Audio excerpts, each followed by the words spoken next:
Chapter 1 in the Battle of America. Chapter 1 was the Battle of Cuba. It was finished on January the 8th, 1959, here in Havana. The kind of history these people began writing here was not intended to stop here. As the men who led this revolution see it, there are 19 more chapters to follow, one for each of the countries in South America where conditions are right for this. And this is revolution. As revolutions have gone throughout the world since the end of World War II, this one in Cuba holds no special honors or distinctions. But revolutions have gone until this one. The Cuban Revolution is very special. It's very special for several reasons, and all of them are pretty much a mystery to this fellow, John Q. American here, who is particularly wrapped up in that Cuban Revolution. He doesn't really understand what happened in Cuba back in January of 1959, despite the fact that no other person on this planet has a greater number or variety of ways to read about, hear about, see about, and know about things. The tons of newsprint that he's read through and the untold hours of airtime that he's listened through about turmoil and unrest and revolutions everywhere around him for years, none of that prepared him for today's Cuba. He's confused, particularly so because, like thousands of other Americans, he's been to Cuba. As a matter of fact, he was there vacationing only a few weeks before that scene you saw on the screen a moment ago happened in Havana. When he was there wasn't much to suggest to him that things would go as they have gone in that island country. What John Q. American didn't see in Cuba when he was there, and what happened in Cuba, is tonight's Cuba, the Battle of America.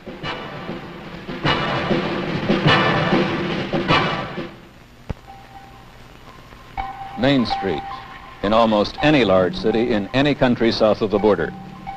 As it happens, this is one of the main streets in Havana, Cuba. Modern hotels, gambling casinos, exotic restaurants, department stores, and office buildings. This is Tourist Alley. Well known to most American visitors to Cuba. To most American visitors, this is Cuba. That is, it's all of Cuba they usually get to see.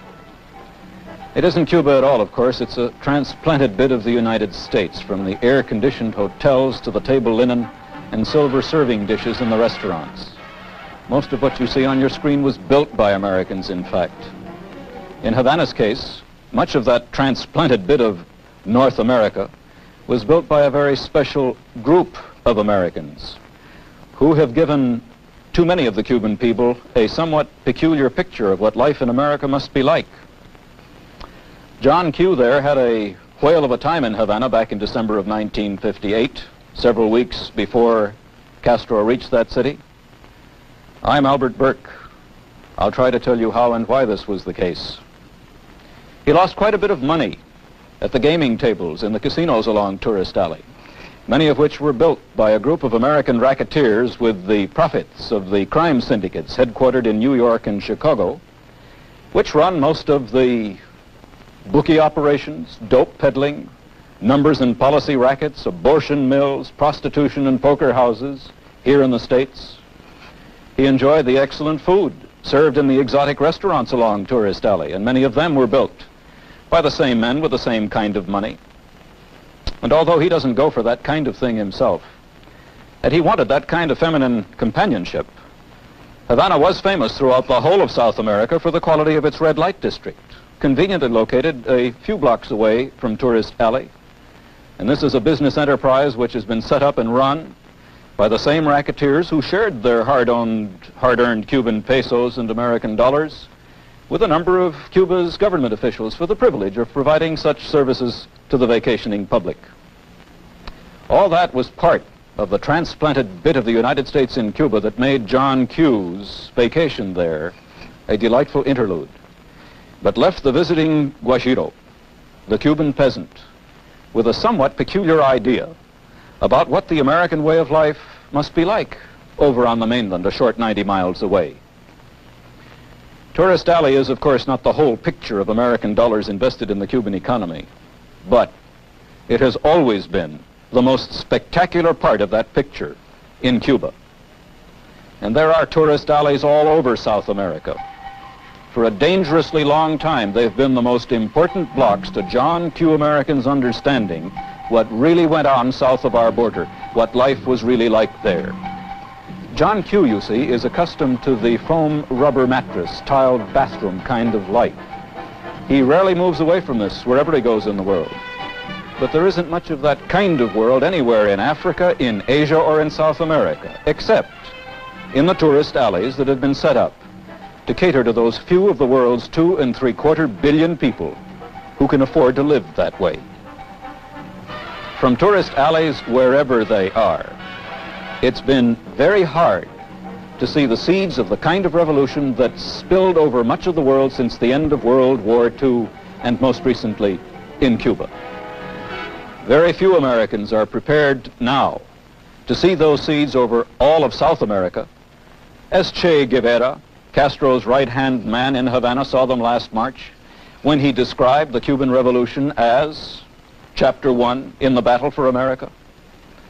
The Cuban leaders see those seeds sprouting in 19 other South American countries where conditions are ripe for Castro's kind of revolution. What are those conditions? Well, Pope John XXIII put his finger squarely on the most important part of them in his radio message to Cuba's first National Catholic Convention last year. 500,000 Cubans gathered to hear the Holy Father tell them that, and I quote, "The face of the world could change if true charity were to rule. And this is the charity of the Christian man who knows that his wealth has a social function and that it's his duty to give what is above his own needs to those who are deprived of the bare necessities of life." Unquote, Pope John. What Pope John XXIII was talking about was a kind of South America that can be seen a fairly short distance away from any tourist alley in any other South American country. The visitor in Buenos Aires, for example, is always impressed by places like Republic Square and streets like the Avenue of the 9th of July. Buenos Aires has some of the widest, best paved, clean and beautiful streets in the world, and they're lined with the smartest shops and hotels. But the visitor rarely sees or hears about a place called the Cinturón de la Miseria, the Belt of Misery, which almost surrounds the beautiful part of that city. In this belt, more than 1 million Argentines live under conditions of filth and poverty which few North Americans alive today have ever known, and even fewer would understand. This gulf between the rich and the poor in every country south of the border is the stuff revolutions are made of. Not the kind that were known in every South American country before January of 1959, but this man's kind, which, as revolutions have gone in the world since 1945, is not particularly unusual. But in Cuba and in Latin America, Mr. Castro's revolution has been very unusual. Fidel Castro offered Cuba's miserable ones, Cuba's poor, most of whom are the Guajiros, the Cuban peasants. He offered them a better deal. He offered them a better life than they'd ever known before. This group, the Guajiros with their families, make up about half the Cuban population. He told this group, in effect, that his revolution would make what Pope John meant by Christian charity a reality for them. This revolution of Castro's was the first in Cuban history to base its policies and its power on the peasant. And his was one of the very, very few revolutions in modern South American history that was not fought between power groups, between the military, between the upper classes. In all other revolutions, the peasant, the poor, the miserable ones, took no real part. They couldn't have cared less who won or who lost, because their lives never changed anyway. But Castro told that group that the revolution he headed was for them. He gave the Guajiro a sense of political power. He gave them to understand what political power meant and what could be done with it. They flocked to his support. Today, almost 2 years later, they are his main support, despite an active, growing opposition from the upper and from the middle classes and from the workers in the cities. The Guajiros are still very solidly with him as the backbone of a revolution new to the Western Hemisphere. Now, these are the conditions that give men like Che Guevara, Castro's right-hand man in Havana, The confidence he felt last March when he said that Cuba was only chapter 1 in the much bigger revolution to come in the whole of South America. That he wasn't just batting his gums about this was pointed up by the visit to Cuba earlier this year by Llano Quadros. At that time, Quadros was a candidate for the presidency of Brazil. And during that visit to Cuba, he said that he would follow the example set by Fidel Castro in his country if he was elected. He also said that Brazil had many problems like those in Cuba. Problems of corruption, problems of inflation. And he said there was a long overdue need for basic reforms. Well, 3 weeks ago, Llano Quadros there won Brazil's presidential election with a landslide majority. And if his opinions about the Cuban Revolution have not changed since that visit, Chapter 2 in the Battle of America may be written with or without a revolution in South America's largest nation. Whatever happens to Castro in Cuba, or to his revolution in the future, whether Castro stays on as the maximum leader, as he's called, or whether his revolution fails, Cuba will never be the same again. It will never go back to things as they were. South America will never be the same again either. Pope John warned in that talk that the gulf between the rich and the poor had to be bridged. The continent to the south of us will never be the same again because the word's gotten around that that gulf can be bridged. That for the Venezuelan and the Bolivian mestizo and for the Paraguayan and the Brazilian Indian, better lives are possible. Schools to learn to read and write are possible. That one does not have to age quickly and die young because of hard work and hunger and disease. That better houses to live in than mud huts and packing cases with tin roofs. These things are possible. This word has gotten around. The trouble is, though, that this word is not being spread by Christian men who practice a Christian charity, as Pope John suggested. It is being spread by revolutionaries who practice a very different method, as suggested by the men who offered these goods and services to Mr. Castro to help him try to stabilize his revolution in Cuba. These are Soviet jet fighters, the kind Mr. Mikoyan of the USSR has offered Cuba's maximum leader. They point up a problem which seriously concerns and disturbs all Americans right now, the problem of a communist-controlled or communist-influenced military base in the Americas. There are reports that in addition to the building of airfields for planes like these, Soviet technicians are at work in Cuba now, building hard missile launching sites which could cover every part of the United States.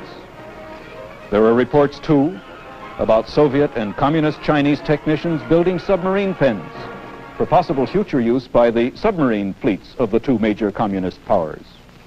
Reports and rumors which we here have looked into and which we would like to have you look into, too, after a short time out.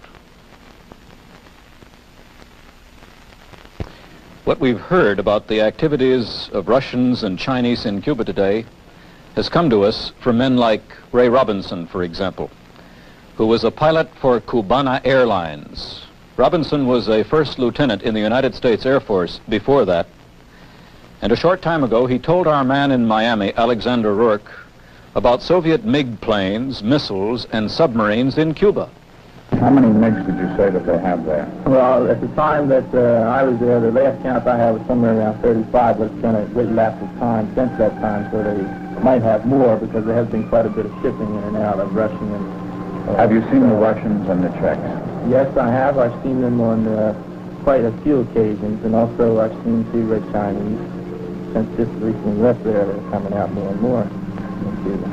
What about, we've heard these rumors of rocket bases and so forth in Cuba. What have you heard about them? Well, I understand at this present time now in the Rio del Pinar area that they have actually started construction of somewhat close resemblance of a rocket base in that area. And I'm not too sure as to, I've never seen it myself, but I have had very good reports through reliable sources that they were there. And also airfields that they're going to expand for larger type aircraft bombers and so on. Ray, have you heard anything about the rumors of submarine bases being built out on Key Largo? Yes, we have. We have heard many rumors. Many of the people there will talk about have believed that there are started construction on sub-base, and especially if it's nothing for just refueling. And the reports go on, with Neil Macaulay next. He was an American who fought for Castro, was given a farm in Pinar del Rio in Cuba for his services, and then pulled out of Cuba to escape the communist takeover there. Said Mr. Macaulay, there are a number of people there who came from behind the Iron Curtain. There are a number of Russians and probably more Chinese communists, and various assortment of Czechs and Poles, Hungarians and Yugoslavs. The Russians are the most conspicuous because they always go in groups of 3 or 4. They always have to have a secret policeman or a Communist Party member among the group, and they don't mix with the people at all. They wear these heavy blue serge suits in the tropics, and they're out of place. They just look foreign there in Cuba. Have you met any of them? Well, I met a agricultural team in Pinar del Rio province, and Well, what do you think these people are there for? Are they just agricultural technicians, or do you think they have more important duties? oh well, I'm sure that there's a good infiltration of Secret Service, secret policemen, or intelligence agents mixed into this group. And there, of course, these, I'm certain that they're political organizers, too. what Ray Robinson and Neil Macaulay were talking about in those interviews was the problem of Cuba right now as most Americans see it. And this is the problem of a communist-controlled or a communist-influenced military base in the Americas, which poses a direct, head-on military threat to our homes, our factories, and to our future. These are the obvious things that concern and disturb us about a Cuba in which the only organized political party allowed to operate today in Cuba is the Partido Socialista Popular. This is the Communist Party. These are the obvious things about today's Cuba, but they are not necessarily the most important things, certainly not in an age of intercontinental air power.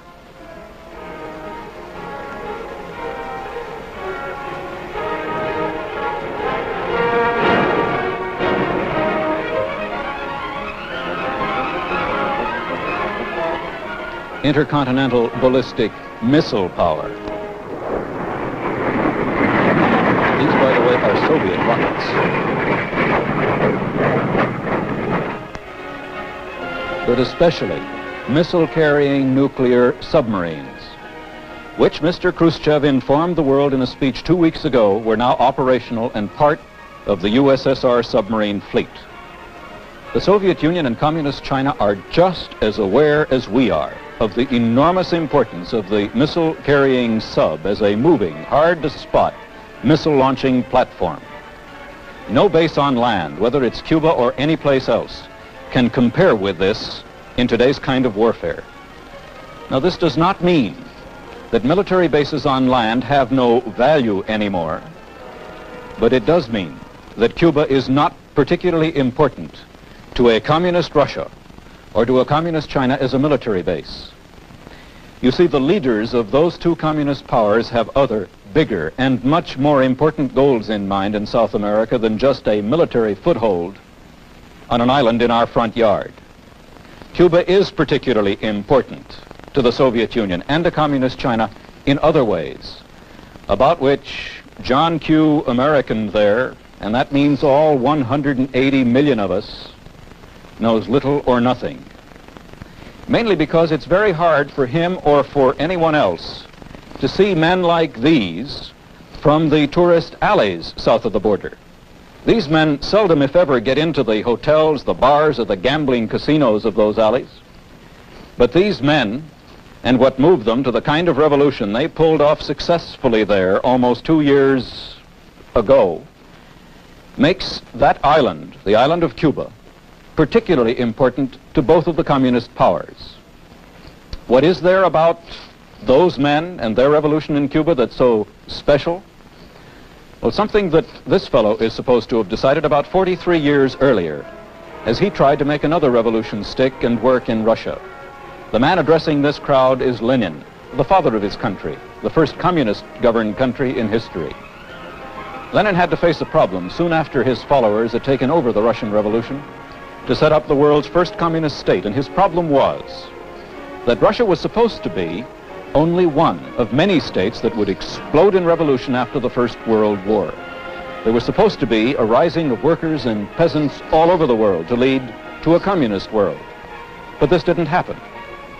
Lenin is supposed to have decided at that time that the best way to bring about a communist future for the world would not be by concentrating on revolutions in the advanced industrial nations, but by working for revolutions in the colonies, in what were called the spheres of influence of the empire powers, that is, Britain, France, Belgium, the Netherlands, and Portugal, and all the rest.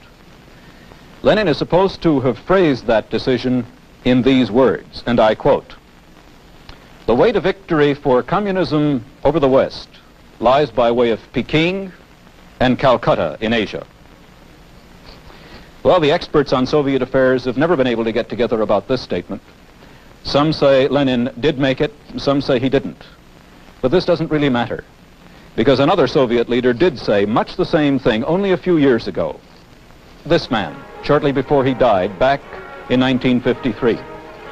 Stalin said that the way to victory for communism in the world lay in an alliance of the Soviet Union's interests with those of the former colonial and oppressed peoples of the world. Lenin's statement has been around much longer than this man's, but both statements lead straight out of the past to much of the kind of history that has been made by the communists since the end of World War II in Asia. What these statements have to do with men like these, we'll get into in a moment. Those statements also lead directly out of the past to these men, who by Fidel Castro's own definition are among the world's former colonial and oppressed peoples. Now, according to that definition, Cuba was first made a colony of and oppressed by Spain, and this was in the early 1500s. Well, the Spanish-American War put an end to Spanish rule in their island country, but Cuba then became what amounted to a colony of and was oppressed by the United States, and this was in the late 1800s. According to Castro, this situation lasted until about January the 8th, 1959, which was when his revolution reached Havana to finish Chapter 1 in the Battle of America. This may not be history as you know it from your American history books, but it is the kind of history these men believe, which is now being written into new Cuban textbooks for the primary and secondary schools in their country. For Juan Desprado here, it was a kind of history that this man wanted to see end.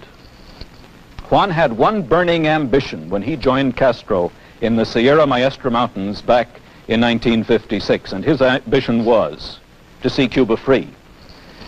That is, free of a government and a way of life that allowed what this man called foreign interests and big landowners to take Cuba's best farmlands away from Cuban farmers to be worked for the benefit of people outside Cuba. What he had in mind particularly was 7 companies that owned about 5 million acres of Cuban farmland, which turned out agricultural products that few Cubans used and profits that few Cubans saw. Those 7 companies had their home offices in the United States, and those 5 million acres were about half of all the land under crops in Cuba. They were paying dividends to American investors away off in the United States. This was colonialism to Juan Desprado. And so this man fought for what he called freedom and for land reform in his nation of mostly farmers. His friend Núñez Iberas here had worked for several years as a mechanic in the Guantanamo Naval Base, and this is the American military base in Oriente Province off in eastern Cuba. Núñez was one of 8 children born to Guajiro parents, peasants who owned no land, who made their living cutting cane for one of the 161 sugar grinding mills on the island. Until Núñez was 15 years old, his world reached all the way from his bohío to the general store in the village. And the bohío was home. That is, it was a squat usually windowless, airless shack made of leftover palm tree lumber. The Bohio was home to hundreds of thousands of Cuba's peasants who lived and worked their lives away under conditions that were the rule in Europe about 1,000 years back. Now, these were primitive farming conditions under which the peasants aged fast and died young. Nunez was 15 years old when his father died, at the ripe old age of 36. His father was helped to an early death by a variety of infections and diseases that still affect most of his people, that is, outside the cities. There were health services in Cuba, and there were good ones too in the cities, but they didn't quite reach down to the level of this man and his family. Hunger reached down to the level of this man, though. Nunez knew hunger every year of his life, even when his parents both had jobs during the sugar time. During the very long off-sugar season, when there was no other work of any kind to be had, things would get pretty desperate for these people. Nunez Iberas joined Fidel Castro in the Sierra Maestra Mountains back in 1956, and he had one burning ambition by that time, which was to see Cuba free. Free of governments that did little or nothing for the bulk of Cuba's people, that is, the farming peasants, and free of a way of life that kept the Guajiros out of the 20th century. Nunez worked up this burning ambition while he worked at the American Naval Base at Guantanamo Bay, which, like most of Tourist Alley in Havana, was a transplanted bit of the United States in Cuba. At Guantanamo, Nunez saw the 20th century up close. He saw it in decent housing, in good schools, in medical care, and in good wages. He heard all about the good life on the base radio. He saw it in American moving pictures and on television. And Nunez was converted. Nunez took to the hills with Castro to fight for what he called economic reform. What he meant was the kind of economy that spelled the good life for Americans. And this meant industrial development for Cuba that would give them what you see on your screen. It meant a drastic overhaul of Cuba's farming setup, which kept Cuban farmers back in the Middle Ages. Nunez had no idea about how this could be done. He only knew that it had to be done. And his friend Jose Martinez here agreed with him. Jose joined Castro in 1956 too, because at that time Jose had one burning ambition, and that was to see Cuba free. Free of governments and a way of life that allowed what this man called foreign interests to dig up and haul out of Cuban mines such things as chromite, manganese, copper, and nickel. Jose, you see, was a miner. And although he received pretty good wages working for a Cuban branch of an American company in the United States, he resented the fact that Cuba's mineral riches were not being worked in Cuba to make more jobs and better lives possible for his people. Instead, Cuban iron ore, as an example, was shipped off to places like the tidewater plants of the Bethlehem Steel Company off in Baltimore, Maryland. And away off there, Cuban ores were used to make more jobs and better lives possible for Americans. Jose Martinez wanted to see economic reform in Cuba too.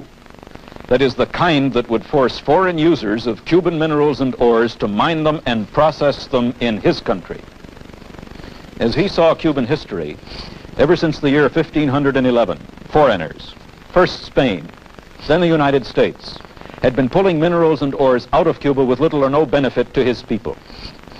It was time for a change, and Jose fought his way into Havana with Castro to bring about that change. And it was change that interested Pedro Jimenez here too. But Pedro's interest in change was not quite the same as the others. This man had a burning ambition too, and that was to see Cubans treated as dignified human beings. That is, as the equals of all other men. And right now, there is no subject about which practically all of the world's peoples around Europe and North America are more sensitive, just as Pedro here is sensitive about racial prejudice. Sensitive people like Pedro have changed the whole political map of the world since 1945, in revolutions which have just about wiped out the empires and the spheres of influence of West Europeans. And in that kind of world, people like Pedro have made Cuba particularly important to communist East Europeans and to the communist Chinese. Because you see, the kind of world these men live in is shot through with the need for land reform. And this is the very thing Juan Desprado back there fought for in Cuba. The world these men live in desperately needs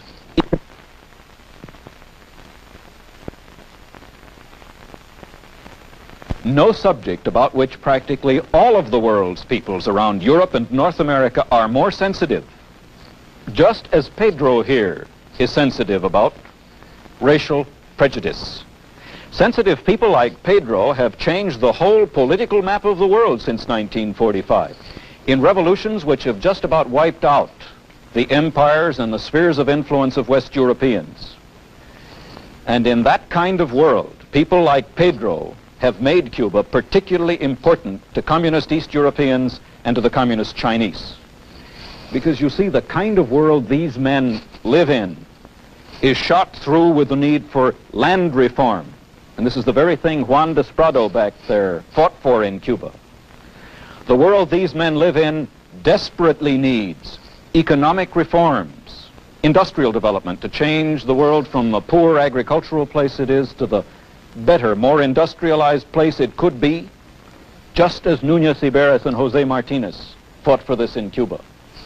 And in that kind of world, Núñez and Jose have made Cuba particularly important to a communist Russia and China, because those are the kind of interests which, not too long ago, Joseph Stalin said the Soviet Union should line up with in order to bring about a final victory for communism over the non-communist West. Because John Q. American doesn't live in that kind of world, he doesn't see the kind of Cuba these men fought over in revolution, for which reason he doesn't really understand how serious a threat to his way of life the kind of Cuba they helped to set up has become.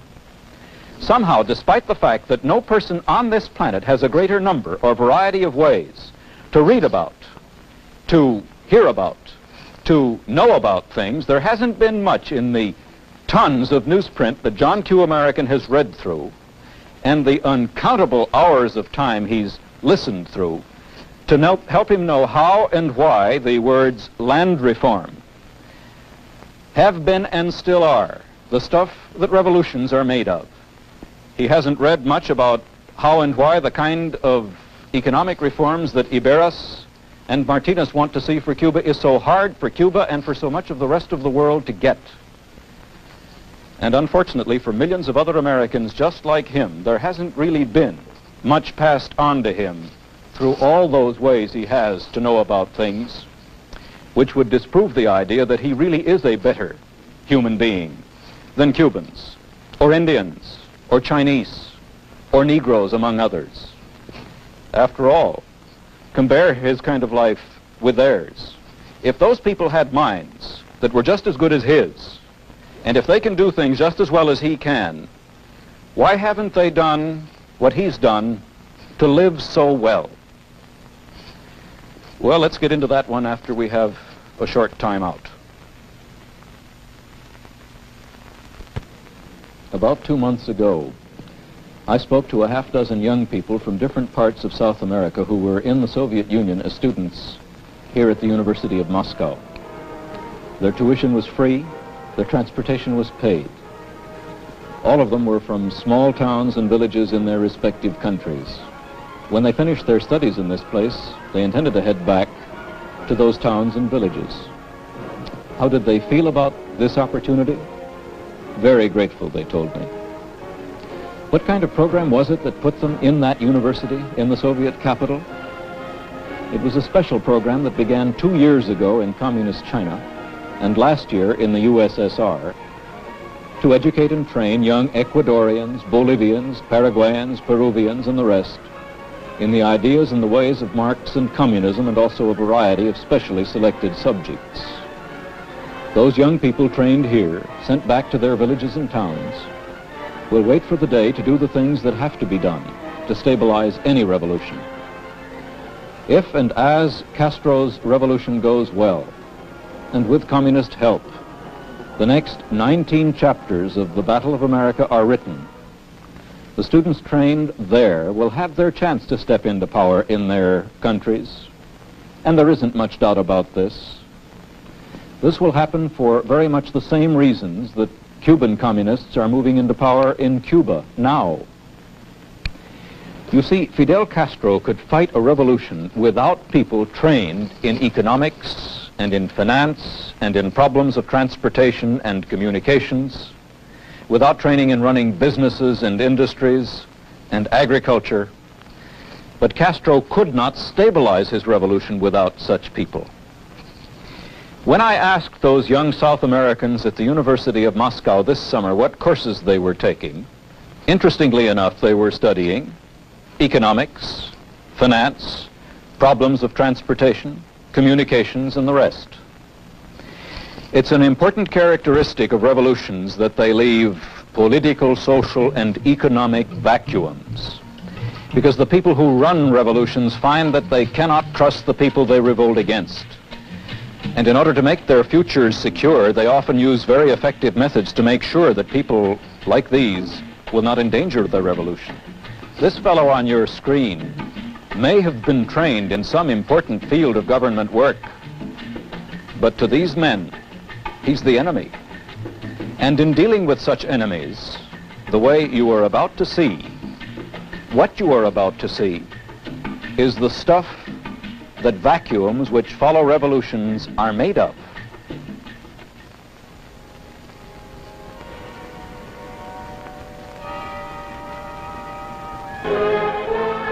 You're witnessing an execution of a former military commander in Cuba.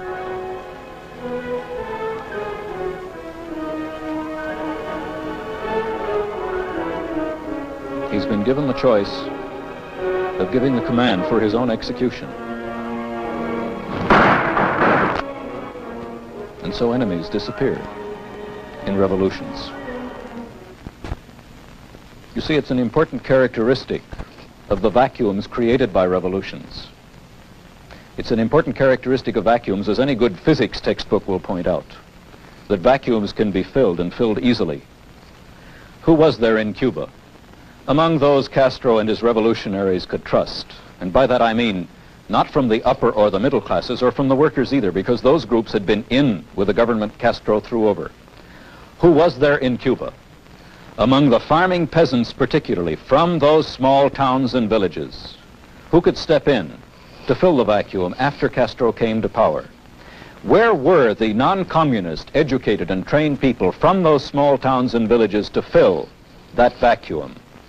In other words, what force have we prepared?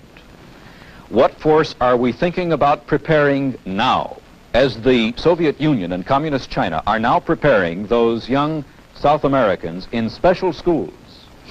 What force have we prepared against the day of revolution that was written all over Cuba to see for years, as it was written all over Asia and Africa to see for years, and as it is written all over South America today to see too, outside Tourist Alley, that is? Those training programs for South American students in Moscow and in Peking are communism's investment in the future. And this is the future that Mr. Stalin laid out through places like Cuba as the way to a communist future for the world. And this is the same future which Mr. Khrushchev and Mr. Mao Zedong now assure the whole world will someday be theirs.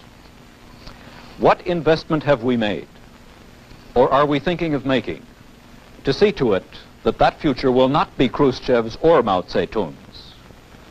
Is this to be our investment against a communist future for the world? This is a meeting in Miami, Florida, in that city's Flagler Park. And this is a group of Cuban exiles who call themselves the Alliance for Liberation. These people have one burning ambition today, and that burning ambition is to see Cuba free, but this time free from Castro. There are all kinds of Cuban groups like these, most of them disunited, disorganized, but intensely, wholly committed to counter-revolution against Castro. I am Captain Aquiles Chinea. I was commander of the San Julian base in Pinar del Rio. I was chief of the army school there. When 6 communists were sent to teach at the school, I reported this to Fidel. This was last March. I then realized that Fidel too was a communist. I had to go underground and took refuge in the Brazilian embassy in Havana. After 3 months, I was transported to Brazil and then came to the United States. I am member of the anti-communist Christian Front and the Alliance for Liberation. I am ready to join those already fighting Castro. This is Dr. Antonio Verona. He was Speaker of Cuba Senate. Then he was Prime Minister. Today, he is in exile and a counter-revolutionary. And his group is called the Auténtico Party. Then there is Dr. Justo Carrillo. This man headed Cuba's development bank, where he saw receipts for money sent to agents working for Castro and the communists in the other countries of South America. He escaped from Cuba and today is with the Democratic Revolutionary Front. And Dr. Aurelino Sanchez Orango, once Minister of Cuban Education. He was a strong anti-Batista man. Today, he's preparing to fight Castro. This is Captain Manuel Artimes, who left medical school to join Castro and his revolution, only to learn later about Castro's plans to move Cuba into the communist world. He heads a group called the Counter-Revolutionary Movement of Revolutionary Recovery. Dr. Jose Roscoe, who went to school, then college with Fidel Castro. Today, he is the brains behind the Christian Democratic Movement, the fastest growing counter-revolutionary movement in Cuba. And Pedro Diaz-Lanz, the former head of Castro's Air Force. He was the first Cuban official to defect. He came to the United States by sailboat and warned a United States investigating committee about a communist takeover in Cuba. To back up the hopes of those counter-revolutionary groups, tools like these are being collected, second-hand weapons of all kinds, which are loaded into small boats like these for increasingly dangerous trips to Cuba, taking in supplies and bringing out refugees and fugitives from Castro's police. In this way, many exiles have gone back to Cuba to fight, and many of those exiles have died. Many more will. Now, at this point, John Q. American, you and I face a problem. Are those highly emotional, disorganized, many-interested, counter-revolutionary Cuban forces with no clear-cut program to meet the problems of a Cuba that those men fought under Castro to correct? Are those people armed with the latest weapons like these, put in their hands, where they practice the use of these weapons not far from Miami, Florida? Are men like these, with this kind of training, later to be carried out of the United States in American ships? Are these men and these weapons to turn Cuba into a battleground again? The question is, are those groups you saw and the methods you saw there to be our investment to keep the battle of America from going communism's way in the other 19 countries south of the border? The question is this an effective answer to communism anywhere in the world? How does this solve the problem of land reform? How does this solve the problem of economic reform, of industrial development? How does it solve the problem of race prejudice?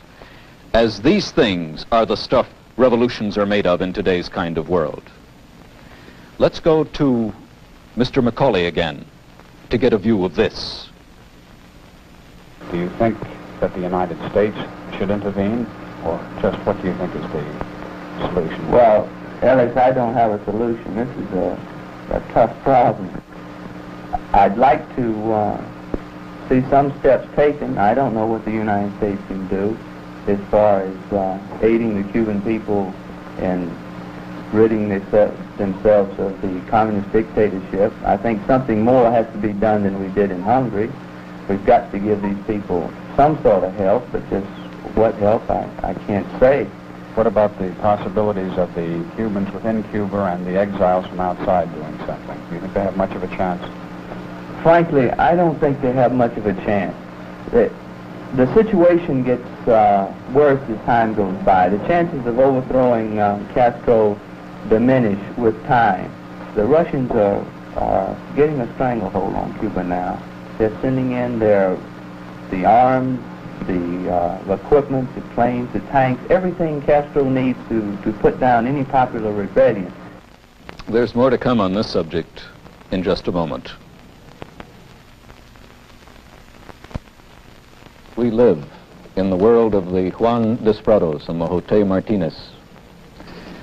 From Indonesia around the world to Cuba, it's a world of exploding populations, desperately in need of land reform, economic reforms, in agriculture and in setting up industries, and a world sensitive to the point of explosion about the idea held by too many white-skinned people that they are somehow better than dark-skinned people. These are some of the more important things revolutions are made of today, but communists didn't create them. These problems showed up in human affairs before the first Bolshevik was out of diapers. And these problems would be around to spark revolutions in human affairs if every communist on earth very conveniently were to kick the bucket and die off this minute. Communists didn't create the stuff today's revolutions are made of, but they have fed on that stuff from Russia to Cuba. The Russian Revolution was not a communist revolution back in 1918, but it became one.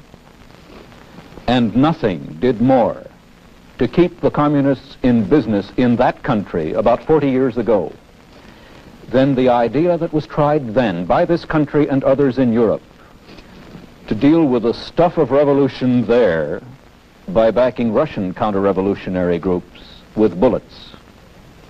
More than 3 years of bullets and counter-revolution in Russia did not destroy communism there for two reasons. First, the bullet hasn't been made yet that can shoot our way out of the kind of problems that exist in the world of men like Juan Desprado and the Martinezes.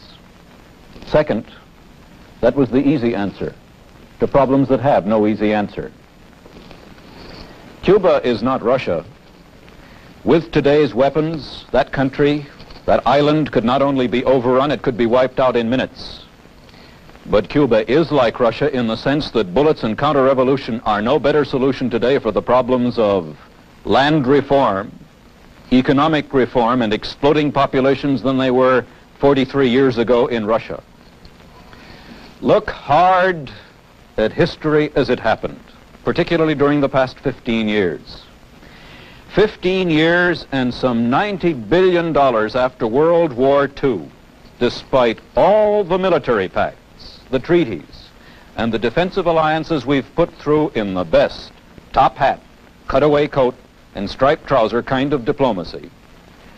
Despite military assistance, technical assistance, economic aid, and Point 4 programs, communists have fed on the stuff that makes revolutions, have taken over other people's revolutions right into Cuba here in the Western Hemisphere for two reasons. First, the dollar hasn't been printed yet that can buy our way out of the kind of world the Juan Desprados live in. And second, bullets and counter-revolutions are still the easy answer to problems that have no easy answer. There are no easy answers to deal with the stuff revolutions are made of. There are no easy answers to communism. There's only hard work.